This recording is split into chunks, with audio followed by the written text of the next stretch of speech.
podcast. And at the Working Fans Podcast, this is just a podcast that three lifelong fans created to have a place to talk comedy and pro wrestling. Now, our comedy podcast releases every Tuesday, while our wrestling podcast releases every Thursday. We release bonus episodes under the moniker Working Fans Presents every now and then. You can find us on Apple Podcasts, Google Podcasts, Spotify, Breaker, any major podcast provider.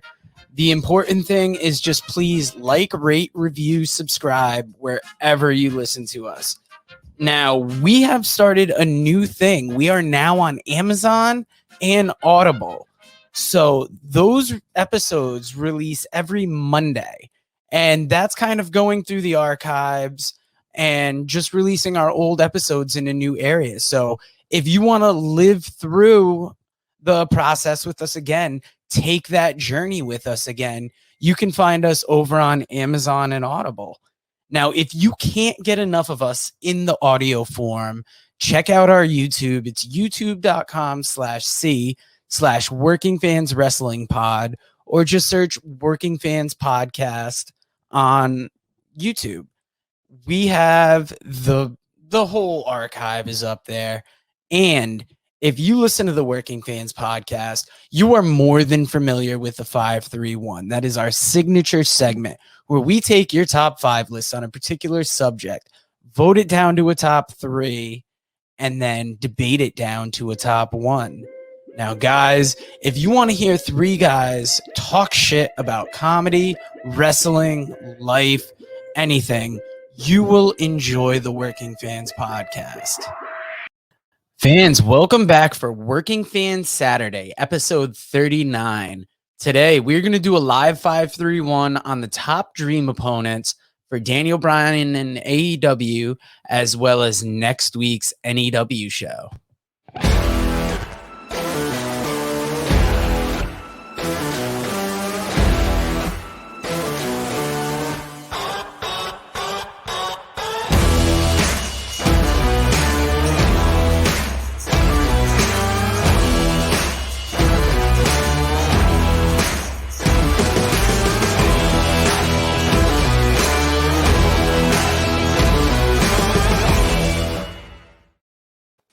Guys, it's Saturday. You know what that means. We are coming at you an hour earlier because my mistake. I thought this week was the big NEW show in Poughkeepsie, New York, but it is next Saturday, and our very own AJ Strangebrew and the man they call Dave will be in attendance. Guys, how excited are you for this show? I'm extremely excited. I can't wait. You're talking about a show that the meet and greet starts at 4 p.m. next Saturday and goes for 3 hours all the way till 7 p.m. So you're going to have a chance to meet some of the greatest stars in wrestling. You're going to get to meet guys like Matt Hardy, Enzo, Sammy Guevara, Jerry the King Lawler, Ty Conte, who I'm personally looking forward to seeing, the Darby Allin, Eddie Kingston, Rock and Roll Express, former guest of the show, Dan Moff, is going to defend his title versus Jake Mann, the Man Scout. We've got Private Party. We've got Wrecking Ball Legursky. And finally, Dave is going to get his chance to be held like a baby by the Big Show, Paul White, as he rocks him to sleep. I'm just going to give AJ a ride. That's all. Here's a big news, though. Dave, I don't know if you've got your ticket or not yet. If you go online right now to WrestleFest25.com. I thought you had my ticket. Yeah, what? they actually are going to purchase. If you purchase a ticket, they're throwing in a free autograph of your choice, Ty Conte, Eddie Kingston, or Jerry Lawler for anybody buying a ticket now. No AJ Strangebrew? No, I will throw in an autograph also, but that has nothing to do with WrestleFest. All right, I will maybe do that, and I'll take my Jerry Lawler autograph too, just in case anyone was wondering. I thought for sure Ty Conte. No, I'm not some pervert. That is not true. We were talking about how many former guests of the show were there. As you said, Dan Moff defending the championship. We've got Ricky Morton, former guest of the show. Mike Verna is going up against Eddie Kingston. So we got 3. That is going to be a hell of a match. Eddie Kingston and Mike Verna. That's going to be a fun match to watch. You've got Waves and Curls versus Private Party, which is going to be a hell of a match. Jake Manning versus going for the title versus Dan Moff is going to be a hell of a match. There's quite a size difference between them. Dan Moff is a beast, and Jake Manning, anybody who's ever seen the Man Scout knows that he's more of an average size fella. So it is going to be an interesting matchup. And if anyone wants to look at the trombone last week on AEW. And if anybody wants to look at the archive episodes, Mike Verna, I think you can hear him sound like he's going to run off the road when we're talking to him. Pretty cool. And then Dan he definitely Moff, donated to the kids during his episode. Which is awesome. And Dan Moff, I think, threatened me, but then put me over for selling potato bread. So, you know what? Yeah. Those are in the archives. Check that out, guys. And remember, guys, his butter bread is buttered. And remember, guys, if you want to check this out, WrestleFest 25 at .com, you can get your tickets there. It is going to be at MJN Convention Center, which is also known as the Mid-Hudson Civic Center in Poughkeepsie, New York. The show starts at 4 p.m. meet and greet, and live show starts at 7 p.m. And you can meet me and AJ there probably too. We won't be sitting together because apparently he's got a ticket already. I guess we'll see where that. How this is, I think you guys. I think you can sit anywhere because usually NEW shows, it's like the first couple rows are specific tickets. And then after that, I have a very specific ticket. I bet he does too. Okay. I bet we're not riding alone. I bet he's got someone over here. Something's going on around here. but we're looking forward to the show because we are not sponsored whatsoever by NEW. We are just big fans of independent wrestling. By the way, don't forget Cody Rhodes is going to be there, so we can ask him about his retirement. Yeah, card subject to change though. Let's see how it goes. And like we said, we moved our schedule around to make travel easier for you guys. But now that we talked about next week's show, let's talk about the other big elephant in the room. Last week we talked top dream opponents for CM Punk in AEW. The flip side of the coin is if Daniel Bryan goes to AEW, who are the dream opponents you'd like to see him face there? I want to start this off. Absolutely. Yeah. I think the number one thing that the world wants to see is him versus non-recycled plastic. Thank you. Go ahead. Start it off. Totally plastic belt. Get him a styrofoam belt. It'll take 1,000 years to decompose. It'll be fantastic. No, I think that I'm looking forward to him going up against people like Jungle Boy. I think Jungle Boy is one of the guys that I'm looking forward to. I would love to see him versus Eddie Kingston just because I think the two of them on the mic against each other and then in the ring would be fantastic. I think I would love to see him in the ring with Darby Allin. I think that the two of them would have great chemistry together. I believe a lot of people are going to say CM Punk, which is obviously a dream match to have the two of them reignite their feud after almost 20 years. And then my final opponent, this is someone who I think that he would have great chemistry with and would work really well. And I know he's a bit of an underdog, but Kenny Omega. So just to piggyback off of that, I would have Omega as well. I'm not going to do the CM Punk thing just because we've seen the match before in WWE and Ring of Honor. I think they'd be great, but just thinking, and I know he's wrestled a few matches with Omega here and there. I'm not saying that, but I think I just think that they would take the restraints off of them in AEW, so it would be a completely different match than what we saw last time in the WWE. Oh, sure. Yeah, I think they'd both feel like they have something to prove. Yeah. So the match would be that much more. Plus, exciting. I think it would be one of those holy shit moments. So yeah, I mean, I'm not saying it's not going to make money. No, it's fine, Dave. You don't like the piss on it. Piss on that. I got Kenny Omega. I got Hangman Page. The guy is he's still the hottest commodity right now, I think. Straight fire. Yeah. I'm going to agree with you with Darby Allin. I'm also going to throw an MJF in there because MJF is so good at the heel promos right now. How can we not have him in there? And, man, I'm going to throw a wild card out there just based off of last week what we just saw. I'm going to go Malachi Black. This guy just looks like a star right now. I mean, the fucking 1 foot pin on Cody Rhodes and then lays him out afterwards when it looks like Cody's going to retire. His entrance, his outfit, This guy is just on fucking point. I know we're going to talk about him after, and we're going to talk about AEW after, so I'm not going to go too deep to it, but you can't get somebody more over than what they did with Malachi Black this week. I thought that was again, I'll just say this real quick. I thought that was I don't want to say saved the show, but I thought they were having they've had so many hot shows recently. It was a decent show until then. I thought, we were having a decent average show, and I remember saying to myself, well, they can't all be home runs. This is good. And then I fucking wake up and I see they end up hitting a home run. Okay. I was like, that's a home run. All right, well, guys, I'll give you my list quick, and then we'll jump into talking about AEW. I've got, obviously, MJF at the top of the list. Now, there's a couple names on my list that you're going to have to use your imagination and hope that we get some cross-promotion work. Number 2, I've got Minoru Suzuki. Because I think Daniel Bryan versus Suzuki, if you could get that on either an AEW or a New Japan card, it would be amazing.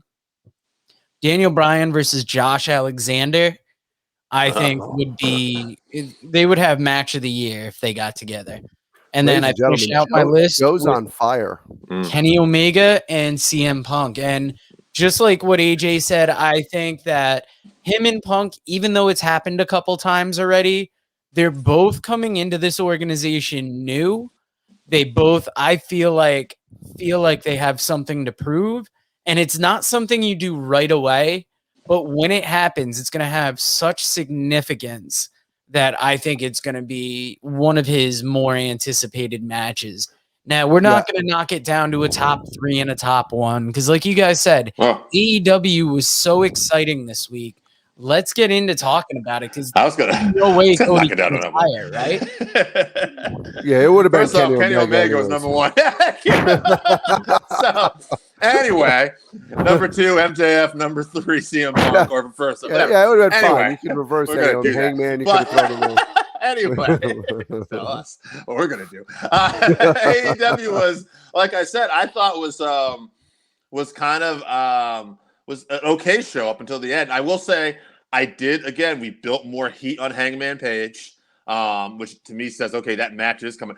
Oh, a miss. I will tell you a miss. This wasn't even AEW, and it's one of my all-time favorites. A guy I've put over recently a lot. Oh, Master. Yeah, you love his rhmes. I do love him. I do love that. That's not the point. Christian with the thank you for being a friend. How the Golden Girls thing. AJ, did you not see this? Were you fast forwarding? How is that a miss? Nobody gave a shit. It was like silence. It sounded like you could hear a pig fart. Are you fucking kidding me? Wasn't silent in my house. I'm sure it wasn't. Golden Girls over here. I just thought it was weird. I was like, wow. I was like, Kristen, what are you doing, buddy? But I just assumed they brought him to the parking lot. Nobody could hear him. But anyway, what we were talking about earlier, the big thing of the show was obviously Malachi Black, the fucking outfit, even the little change in he has like the almost the MMA shorts now instead of the trunks, a little kickboxer thing going on there. Guy was a Dutch kickboxer, for those who don't know. I love his in-ring style. I thought it was different than anything we saw him do in WWE, and he felt like a fresh character. All right, so we see people all the time try to mix kicks in and try to be looking like they actually have these great kicks, Ali. But we how does he not get fired? We'll talk about that later. They don't always connect the way that you would want them to. So I've got to give kudos to 2 people. 3. Malachi Black, because that kick was fucking awesome. Cody Rhodes, because he took it like a champ. Yep. And frickin' the cameraman who actually knew the right angle to be at to take that kick. I'm going to throw one more at you. Jim Ross, who does not know the endings of match. He tells you all the time he doesn't want to know the endings.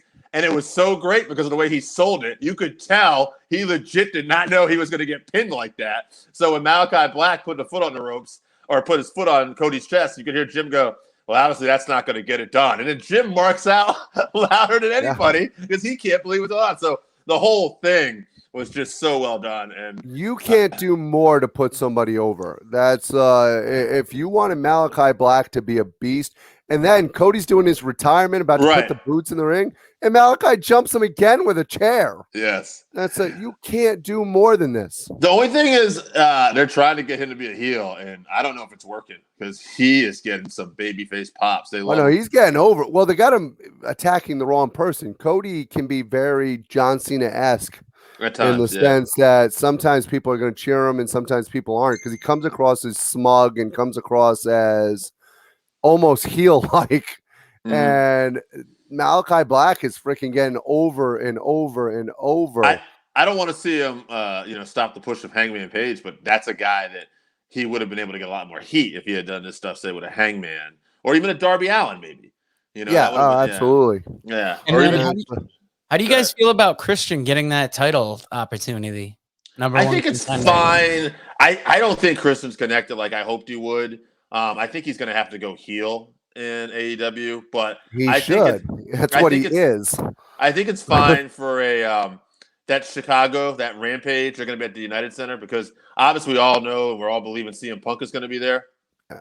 But without actually announcing that, I think that would be a good spot to put the Christian Cage Omega match. It'd be a nice little stop, and then maybe we can get back on track for All Out with Hangman.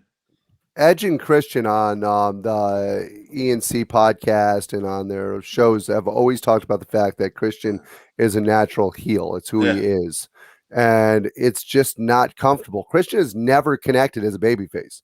If you look at his whole career, his biggest flops have been when they try to connect him with the crowd as a babyface. He looks uncomfortable. He doesn't look happy to be there. And they need, although I got to tell you, when you show some of his personality like you did on BTE this week, with him actually, they're talking to him and they're saying stuff to him, and he's got his headphones in and he's sleeping. He does good when he does that smart ass, like, what the hell's going on thing. But he's not a freaking babyface. He never will be. We've been talking about AEW, and I had to say this. AJ, you kind of, you're talking about the kicks, and we mentioned Xia Li and how, I joked, and it just hit me. Like, I joked, oh, how did she not get fired? And then I realized the girl she knocked out got fired. Like, what the fuck happened there? Mercedes Martinez. We fired her? What the fuck? She didn't take the kick right. I guess so. She's only a veteran, been on TV. And speaking of that, Alex Zane has a lot more time to check his DMs now because a small chunk of wrestlers got released from NXT yesterday. Bronson Reed. That was the big Bobby shocker. Fish, Jake Atlas, Bobby Fish, I was not surprised by. His age. Well, his age, and I'm going to be honest with you, when I saw the match this week, there was something in my gut saying, Bobby Fish isn't long for this. And they took him out. What about Tyler Rust? He was a part of that Diamond Mine. So that's one I don't get at all. Yeah, so him, Reed, I thought was going up to the main roster. And they even said Leon on Rust that Alex Zane was headlining 205 Live this week. There was somebody in the main event. Yeah. So, but Bronson Reed, they've been building up like a freaking monster every week, and now he's just gone. And now he came out with his tweet and said, and basically listed everybody who he wants to work for: New Japan, AEW, everybody. And I think, unlike most people, he made it very clear that WWE, you're going to regret this. I will say AEW's gotten so crowded right now with the talent they have and the talent that could be coming over. They cannot keep picking people up. Right. There's nobody on this list that they need. No, there's no one they need. I will say this. Out of the people that got let go, I would say, just a guess, if there's somebody they would pick up, it's Mercedes Martinez. Because in the women's division, she could add a ton of that. She would also be great for NWA because she's somebody who physically lines up with Camille Brickhouse. Yeah. So that's actually something that I would like to see. That was a great visual, by the way. The visual with Camille and freaking Layla Hurst. I love that. Yeah. Oh my God. Well, the thing is, we all know that Layla Hurst is legit. So it's a little bit different, but wow, just the visual. So let's just do this then. Let's just play just a couple. Let's just do the couple guys that got released here. We'll do Bronson Reed, Ruff, Martinez, and we'll say Fish. Where are they going? What do you think? Let's have some fun with this. I would say pick Jake Atlas over Fish because I think Jake Atlas Okay, has that's more fair. of a chance of ending up He's somewhere. got way more Fish. upside. Unfortunately, Bobby Fish's upside is in his rear window. He's most likely just going to head back towards Ring of Honor or something like that and go back to his. He could be a old trainer stomping ground. somewhere. Although, if AEW does pick up Adam Cole, he could actually mix in with a storyline. I'm just saying, they could do something with that. Yeah, but that's still a big what if. That is a big what if. It's Yeah. very interesting because apparently Adam Cole is actually set to meet with Vince McMahon this week, which honestly I'm shocked by given these releases. I would assume, okay, Cole's gone, but I gotta think Hunter must be battling fucking hard for this guy because you gotta remember Hunter and Sean both love Adam Cole. True. Vince McMahon though is still going to see that This little skinny guy. Yeah. Or is the WWE getting set to be sold and they're trimming Also a off possibility. what expendabilities they feel like they have? I there's a part of me that still finds it hard to believe that Vince isn't going to pass it on to Stephanie, Hunter, and Shane.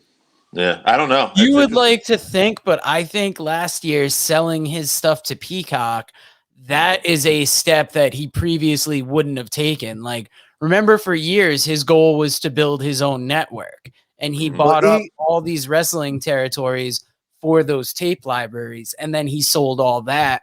With the amount of stock that Universal. those guys have, with Stephanie, Hunter, and those guys, he could sell off the majority and give it to somebody else, and somebody else could be the majority owner, and he could set it up so that Stephanie and Hunter still have jobs for life. Oh yeah.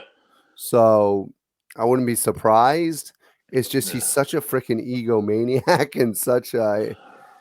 Who's to say he wouldn't go on and do his own thing if he wanted to? You could see Vince doing something else too. I don't know. He might also be at a point where he just still doesn't really believe he's going to die someday. I believe that. I'm not shocked by that at all. Yeah.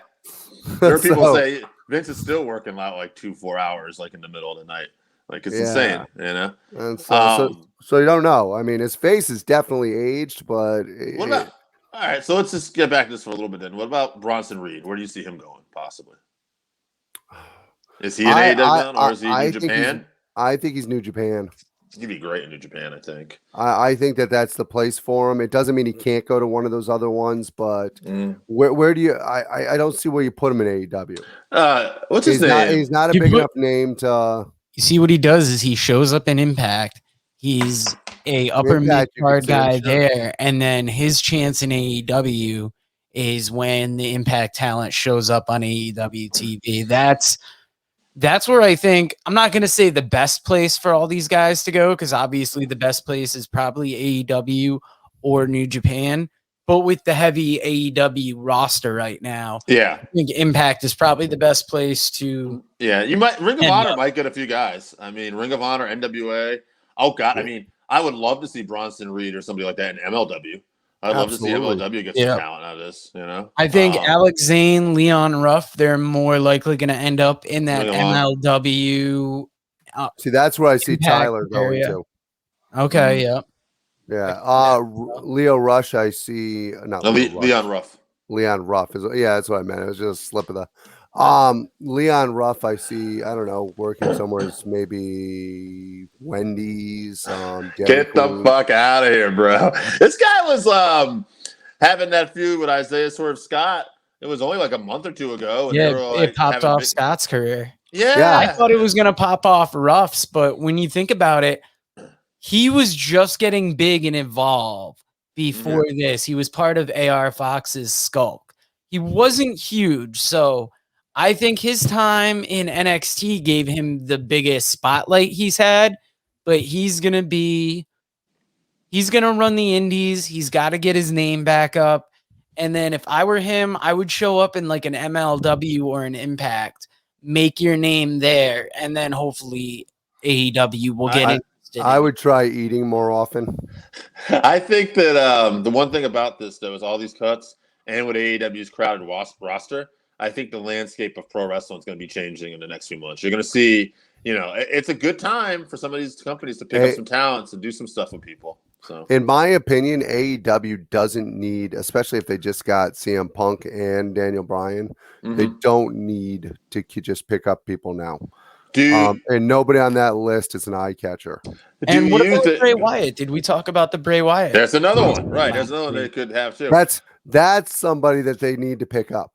Now, I will say this too. AJ, what do you think about this? Do you have any belief in that theory? There's a conspiracy theory out there that Vince is also going to let AEW just overspend itself and try to get them to put them out of business that way, by they're going to buy up all these contracts. The difference between them and some other places is Tony Khan's got a shitload of fucking money. I understand that. That's not what I'm asking. Do you think that's Vince's idea? It could be. He could be looking at WCW and looking at the way WCW picked up the talent that left. But so here's the difference of what I'm seeing so far, and other than Christian, the talent that they're picking up is not washed up talent. Well, Chris is not washed up, but he's older. Christian is older than we are. His matches have been great. They have been, and his matches will always be great. But Christian has always been the partner of Edge, and I love Christian. I do. If anything, I might prefer his style over Edge's because I love that technical wrestling, and he literally can work with anyone. But he's not a game changer. Bray Wyatt, game changer. Daniel Bryan, game changer. CM Punk, the game changer. Adam Cole could be a game changer too. Adam Cole, game changer. And believe it or not, the biggest mistake that WWE has made, Malachi Black, because that man was already moving up the ranks and was a game changer in the WWE. Yeah. And they just fucked up. They did. And he is doing exactly what he started doing in the WWE right now. And they even gave him a nice little push out the door because people just fucking fucked up and didn't realize his contract. He was in a main event segment. He was getting fucking promoted finally after being off, and then here we go. And AEW is literally continuing basically the booking that the WWE was doing with him, and just taking it up a notch. And that is genius to actually let somebody do what you saw was working. That's a lot of times we have to put our stamp on things and go, no, you're going to come in here and we've got an idea for you. Fuck that. The idea was working. They're taking the idea and they're running with it. And it sounds like it's mostly Black's idea too. Like he did some videos and stuff before this, kind of continuing it, and they're probably letting him do most of his creative, and they're probably just adding advice here and there. And kudos to Cody Rhodes, because being an EVP and being in charge, he doesn't have to do what they're doing with him and Black. So they are literally allowing this to happen. Absolutely. Zach St. John in the house, baby. Yes, I couldn't agree more. We were just saying, comes off like a huge star. Made the show for me this week personally. And on Cody, on that note too, I don't think Cody's retiring, but I do think he's taking some time off. Probably with the baby. And I think he's got another season of Big Show 2 or whatever that is. Yeah. And I think that what is interesting about that little retirement speech he was given, though, was he kind of alluded to the fact that despite what you hear, we might have our differences. I love the rest of the EVPs. And it kind of makes me wonder, because me and you were talking about this before somewhere, like it really feels like there is a difference of philosophy with the EVPs in AEW. You definitely get a feeling that Cody's definitely more that traditionalist, and there's guys like... It seems like somebody's a little more old school, baby. Yeah. Silver tongue. And then you got, the guys that... like the Bucks and Kenny. I feel like. Speaking of game changers, how about a 4 Horsemen reunion? Woo! Right, there's another one. Ric Flair. Isn't that funny? The releases are so deep that we thought about Ric Flair almost a half hour in. Well, we know we're not going to get Rick the wrestler, but Rick the idea of the performer. I mean, they said it on post too, whereas I think it was Wei Ting was like, I don't know if I'd really give him a live mic on TV, but I'm like, God damn, as a fan, I kind of hope so. I don't know if AEW wants it, but I sure want it. No, you don't give him live mic for the whole time, but you put him together with Tully and Arn. You put him behind MJF. Like, you can give him a live mic, just have some Tony Khan sitting by the button. Yeah. Oh man, I want him on Live Mike so bad. Put me on. I'm the outlier here. Fuck that. Vince McMahon, you had me impregnate a young lady. Embarrass my daughter. But imagine him being the J.J. Dillon of the Pinnacle. Oh man, yeah. I can't.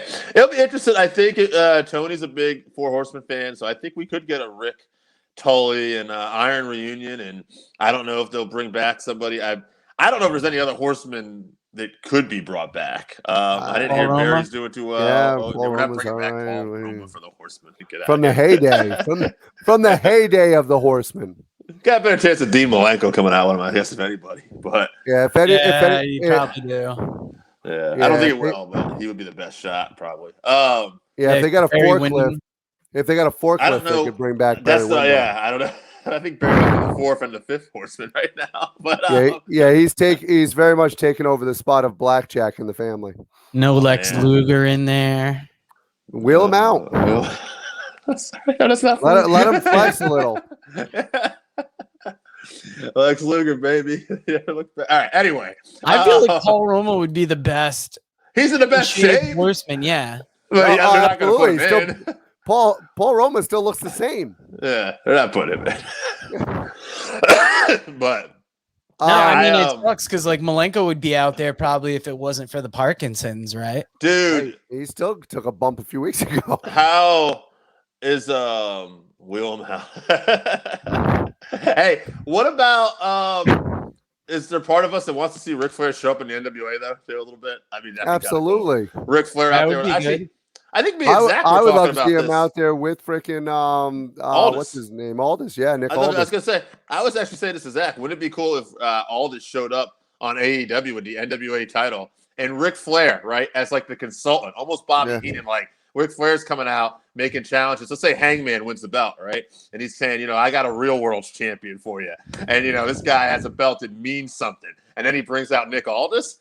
Take my money, I'm in. I'm just saying. Speaking of take my money, guys, don't forget if you want to help out someone who passed away this week, Bobby Eaton's family really can use some help.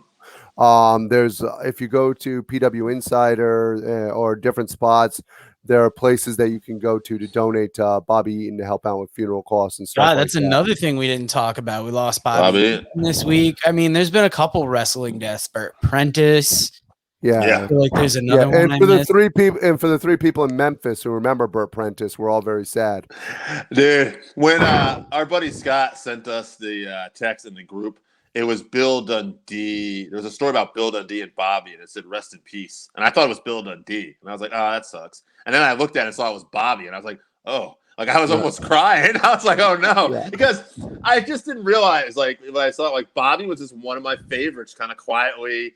You don't think about, and you always just take him for granted he was there. But he was quiet a lot of the times because he was quiet a lot of the times. Yes, but I mean, the Midnight Express is one thing. His legendary run, but I mean, his run with the Dangerous Alliance and his one-on-one matches just with the TV title where he beat Iron Anderson, and he had that great match with Ric Flair on the Clash of the Champions. Like Bobby's run in the business was just second to none. It was awesome, and he's one of the best in-ring workers. And one of the most underrated guys, I think, because he never got the mainstream push that he probably deserved as far as his in-ring talents go. Yeah, Bobby Eaton's one of the best. And to quote Dennis Condrey this week, rest in peace, Bobby. And it's sad because he was only 62. I mean, he was it's young. worth noting that his wife died, only a couple weeks ago. So he had been battling, on a serious note, he had been battling cancer for so long and illnesses. And the guy was, Bobby Eaton has been ill for the last freaking basically decade, for Christ's sakes. I'm not getting Dennis Condrey on the show now. I know that. Anyway. Yeah. But that's out. But Cornette's never returning our calls now. No, man, I emailed him twice. Should have sent him a cheeseburger. Send him a gift card to Wendy's. Yeah, he might go. He'll be able to meet Leon Ruff.